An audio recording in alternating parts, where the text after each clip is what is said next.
Hello, and welcome to my podcast, Good Grief. My name is Dr. Christine Malone, and in this podcast, we talk about trauma, tragedy, and survival.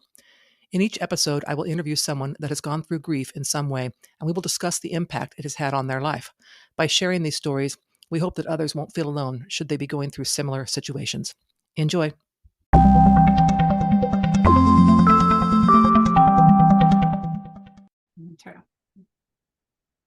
Okay, listeners, thank you so much for joining me today. My guest today is going to tell us a story about some of the things that she has overcome in her life. So guest, if you would introduce yourself and just tell us a bit about yourself. Hello, everybody. My name is Lauren Petrullo. I am coming to you from Orlando, Florida, the exact opposite side of the US right now. And I am really fortunate that I have become a business owner and founder of several brands. I own a marketing agency, several e-commerce brands, and I am currently married to the love of my life, and we're celebrating 10 years of marriage this Friday. So I am born and raised in the city of Chicago and here to share some of the most important moments of my life that helped me become who I am today, which is really just a happy individual. Great, thank you, and congratulations on that anniversary. I always love to hear those stories, especially when you use the term "love of my life." That's yeah, that makes me smile. So tell us a bit about some of the things that happened when you were younger, so in your childhood, that have kind of shaped where you are now. I grew up in the city of Chicago from a loving household. My mother and father got married when I was 3 years old. They fell in love on the first date. My mom, of course, shared that she went home with him and 3 months later was pregnant. I was like, okay, that was a whirlwind of a romance. My father had 3 kids from his first marriage. My mother had a son from an ex-boyfriend. When I was 2 years old, my mother had adopted my younger brother straight from the hospital. She had found out like 5 hours before that he was born, and her brother, my uncle, had said, I can't take care of this child. Can grandma? And he said, no, but me and Jim can, my father. And so I grew up in a household where it didn't matter who you were, what you looked like, what your last name was. You were always loved if you came into the door. So I preface this of I felt connected to a family where I was supported to the point of trust, in the sense of I grew up where it was never a matter of no, like no was not a common word in our household. It was always reframe it to how can you make that happen? You want this Barbie? Great. No, like not, no, you can't have it. I'm not giving you the money, but how can you make that possible? So in this ever evolving trust life situation, I was able to make a lot of decisions and command control of where I wanted to be in many cases. And it was when I was 12, one decision I had no control over, that I was unprepared for, was the decision for my dad to no longer be on earth. I was the one who found him. He had a heart attack in his sleep. He was 62 years old. And he was a stay-at-home father. My mother was the working person, the breadwinner. And then one day he just no longer existed. And it was an unfortunate loss. Anyone to lose a parent is hard. I lost a parent who really loved us, who really believed in us, who was the supporting role in my mother's life. But then also there was the loss of how that changed every other family dynamic. He held his side of the family together. I had 3 older brothers. They're 30 years older than me, and all the cousins were older, and the nieces and nephews. He brought all of that glue to our nucleus in Chicago. I lost my mother's emotional capacity because she lost her partner in life. Both of the brothers I grew up around had their other fathers that they were able to step into. So when I was 12, in the midst of very terrible hormone phases, I had lost, like the floor had been ripped out from me. And where I lived in a world of trust, you can do anything as a matter of how. I didn't know how to move forward because it was just, hello world, it's just you. Yeah. So how did things change for you from that point on? You said dad was the one that stayed home and mom was working. Did that dynamic change, or did you move? I mean, how did that things move forward from there? We stayed in our house. My father was a retired veteran, so he was a disabled individual. And there was some stipend that he received from the government because he had become disabled from fighting in Vietnam. But there was like a 2-week after his funeral conversation of, okay, all of our expenses need to be cut. Like, we didn't have life insurance for him. There's all these things that are now at the forefront of the conversation. So I had to grow up really quickly and realize that, like, figure skating or like family vacations were a thing of the past. If we wanted to celebrate Christmas, it's going to be a DIY kind of Christmas situation. So I was like, great, I can babysit. I can still get my brother's gifts. I can do my best so that it doesn't feel like there's such a loss. But it was the shift in what our responsibilities were, how we connected as a family. My dad was a stay-at-home father, so he made all the food. We no longer had meals together at the table. We no longer had discourse of what was happening in the classroom. I was invited to challenge my teachers a lot at the encouragement of both my mother and father. And then it was when we're not having those conversations of, hey, what did you learn? How do you feel about that? What do you think is the other side of that story? You're learning about this war. Well, how was the war from that perspective? I was no longer challenged in that capacity. So it was this almost like 2 years, I think, where I just like mellowed through life of just existing, which at the end of it, like, or no, maybe 3-4 years, because I was like, I need a car. I need to get outside of this house. I need to understand what else is possible, because I knew this life that I had when he was around. And then this mellow, I'm not interested in just existing life came to be. And when I had a car, I was able to, or a driver's license, I was able to venture out of the house and make my own decisions and start to dictate what I wanted my life to be versus what it was going to be, because no one else was going to figure it out for me. Yeah. So how did your relationship with your mother change? I mean, you mentioned the no more discourse about school at the table, which just seems like a huge loss. And as a teacher myself, I I can really relate to how valuable that is. But how did things change with your mom at that time, or did they after that? Oh, tremendously. I went from my mom being the confidant and the person I idolized, because she was this like working mom. She was a social worker. She's been in really bad situations. And she would share honestly and transparently what was going on. To I recognize now I didn't understand how much of a loss she had, but she had found another partner and a year later had moved in with us. And that shift in dynamic was this like replacement of a father figure with a guy who was very involved with the church, had different viewpoints than I grew up understanding, where there's specific roles within the household. And we grew up in a very non-traditional household in the sense that like my father was a stay-at-home father, collaborative nature in everything and everywhere possible. Natural consequences was a way that we learned, okay, if you're going to stick your finger in that socket, you're going to see what's going to happen. So you're not going to do it again. To a stricter environment, this is how you must do. And I heard no so much that I was like, what? I don't understand it. Like, I really didn't understand this word. And so my relationship with that gentleman wasn't great. I didn't set it up for success because I was still grieving. I said, who are you? This is my dad's house. Why are you here? But then also my mom was in this battle of finding a partner to help her cope with loss of her husband, and then managing now 3 teenagers who have their own unique sets. And she became a single mom, and that's not necessarily what she signed up for.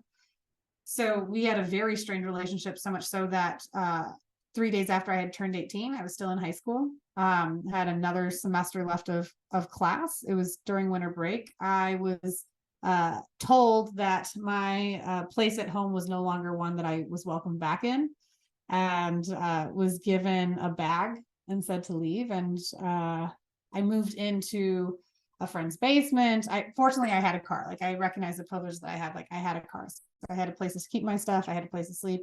But it was winter. It was like January in Chicago. So a friend let me stay in her basement, and made my way through the last half of my senior year of high school, where her and I, like, we didn't talk. She didn't come to my high school graduation. She didn't even know when my high school graduation was going to be, versus if you had looked at where I was 5 years prior, like, she showed up to every game she could have. And if she wasn't there, my dad was there. So it was a very inclusive environment, to then being okay, this is a very different dynamic. So it's like you lost your dad and then you lost your mom shortly thereafter. It's really Mhm. hearing. I think now I understand that she lost herself too, because again, being a mother of 3 teenagers, like my older brother Brendan, her firstborn, was 21. I count him as a teenager because boy was he doing hooligan stuff. And like that's hard. That's really hard. And she didn't have any support system. Financial assistance had gone away. The lack of planning that had been set up, like she had expected there to be better planning, but there wasn't. So there was this new inheritance of it was just so much newness that her default is head in the sand. And she was a person. I didn't see that and understand that at the time. I thought she was only my mom. So yeah, it was a loss of my father, a loss of my mother, a complete disconnect from all the other side of my father's family, where he was the crux of that relationship. Yeah, So as a mom myself, I have adult children. I can tell you that we, meaning all moms, we don't want to share that kind of stuff with our kids. We want to just be your mom. We just want you to be able to count on us and rely on us. And yeah, when I've gone through some really ugly times in my kids' lives, they were the last people I want to share that with. Last people, because I'm like, nope, you're my kid. You don't need to worry about money. Don't need to worry about anything. Just about, I'm handling this. I'm the adult. So I'll give her that bit of grace. Just to say that absolutely. I She completely deserves it. I mean, I get it, especially when it's when it's totally unexpected and not, not planned and provided for with insurance and so on and so forth. Yeah. So you started college, and I know you got into doing some sports in college. So tell us a bit about that. Yeah, well, I mean, I retreated into sports. I was good at sports, and then it got to be, well, okay, I feel accepted in sports. People are reliant on me. I have coaches that are very, very much present in my life, where I had other parental figures were absent. Sports was like my refuge, and I was able to get recruited and play Division I soccer, which was like the highest level you could play before going pro. I found so much like love and like acceptance and public glory. Like I liked the attention. It was me in the newspaper. It's me getting interviewed on TV shows because of the success I had with soccer. And so I found this university where I was playing soccer at, and was like, yeah, I'm gonna go pro. Like my dad played basketball. I mean, he was 6'8.5". Okay, so he played basketball over in Europe. And I was like, yeah, no, I'm gonna do this. I'm gonna be a professional soccer player. I have friends that played professional soccer, both men and women. Oh, I'm totally ready. This is my dream. I applied to one university, the one that recruited me for soccer. It's like, great, I don't even have to do any other applications. That because I was by myself, right? Like I didn't navigate the college application process very well. I mean, my school had resources, but I was like applying for legal homelessness because I had to get lunch. Like I didn't have lunch money, and I was working 3 jobs while also playing soccer. And so yeah, I played soccer, loved it, made some poor decisions, and went to a party where I instead of coming home safely, I spent the night in a drunk tank. That was silly, but it had severe consequences, right? Like you think you're invincible. Okay, I got recruited, all the benefits that came with playing college sports at that level. You feel this sense of like superhero-ness, like, oh, I can't do wrong. And then I found myself doing a very wrong, being intoxicated, spending the night in the drunk tank, and then finding myself the next week no longer a part of the soccer team. So I was like, oh no. Thinking back to your comments about, when your dad was still alive and the whole family dynamic of, consequences, learning consequences. Yeah. That's came up in my mind as soon as you told that story about that's something you got back then, but of course doesn't stick with you all the time. And we all make mistakes and stupid Yeah. mistakes sometimes. Well, the shift was with this stepfather figure and this like learn no and this rigid, well, this is what you have to do. This is a prescription. Like there's no more of exploration. I think I'd like forgotten about it. Yeah, more of a right and wrong rather than, the exploration of being able to kind of learn your way through making those mistakes, which is really, as a parent, hard to do as well. Yeah. So you get through that. I'm assuming you finished college. So how did you get through some of those, disappointments, I guess is how ways I'm going to mom and the soccer and so on, to where you are today? I mean, you're a young person and you're you've got all these successes. How did you do that? Uh, well, the 19-year-old me who thought like soccer was her dream, and then was like, okay, well, I've already lost my dad once. Like now I've lost this dream. Like I got to figure something out. How I ended up getting to where I'm at. Yeah, I finished college. I ended up moving to LA because it was really a difficult relationship. I thought, okay, if I'm by myself, I don't have the influence. I don't have like this stuff I'm getting sucked into. And I found great success of if I can put myself in a space where I can really focus and set these parameters of what I want in life, like almost not like a genie and I'm like rubbing a magic lamp, but I'm just like dictating what are the rules. Like, what would that conversation look like if I was 10 years old? This is what I want. It's not a matter of no, I don't want to be homeless. It's like not a matter of no, like I don't want to be broken walking, 5 miles to work because I can't afford the bus.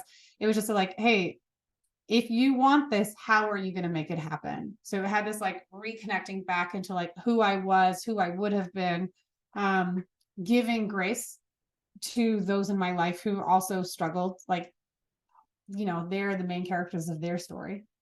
I had to remember that. And so then I put myself in these positions. I said, okay, great. How am I going to do this? I like asked for help. Really, I just like, I started asking teachers, like, what are the opportunities?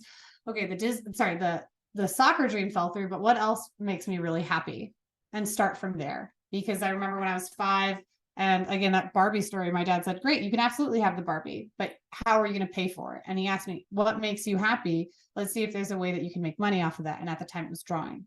So I drew stuff, and then I went door to door and sold pictures for like 5 cents, telling people like, hey, want to adopt a kid? Your refrigerator looks really empty. Would you like to buy some of these designs? And then I was able to get the money to buy Barbie. So I literally went back to basics and wrote how I was going to make this happen, put some like momentous points on like this to-do list of my life. Like 1, get out of debt, like don't have credit card debt, because, I was 18 and I didn't have food money because I wasn't living at home. And so it was like, okay, check 1, get this. In order to get out of debt, get a car, get a job. The job needs to make X amount. So I build this plan and was really, really insistent about it, like obsessive about it. That is incredibly mature of you at that age. I mean, I know people in their 30s that don't have that concept down. So that's very impressive. Have that in you. And I keep thinking back to what you've told me about, your dad and all that. And the Barbie story, obviously, that it was stemmed, which is really a great skill that he gave you. And I'm thinking you're probably quite thankful for that as well. So tell me, what is it you're doing today? What kind of stuff are you involved in? What are your businesses about? What's going on? Well, today, I have a marketing agency, Mongoose Media, and we've gotten some like pretty recognizable clients. We've helped a lot of companies like find success in the marketing space. And I think a lot of that is just that going back to, so much comes from childhood, right? Of like conversations around the table of, does that make sense? I always had to explain everything like a 3rd grader because I was a 3rd grader and my parents weren't studying like frog anatomy or like division stuff. So I had to explain to those pieces. And so we look at a lot of marketing campaigns and be like, can a 3rd grader get this? No, that's why no one's buying. It's too complicated.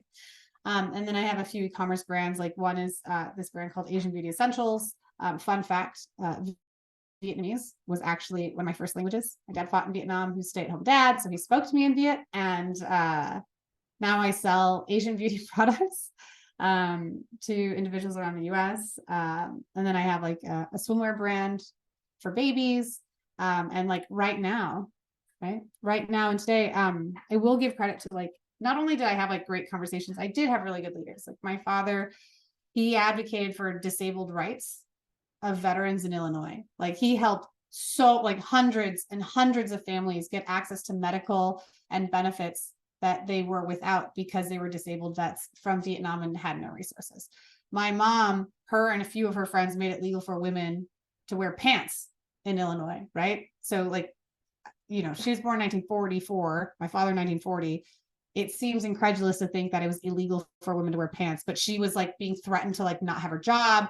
She had to stay at home unpaid. Like she helped change the law. So today, 2023, Lauren, who's always felt like I've not yet lived up to what they were able to achieve with their limited resources, is working with some legislators to help small businesses actually accommodate disabled Americans to having access to their various websites. So now I'm trying to make my mama and dada proud.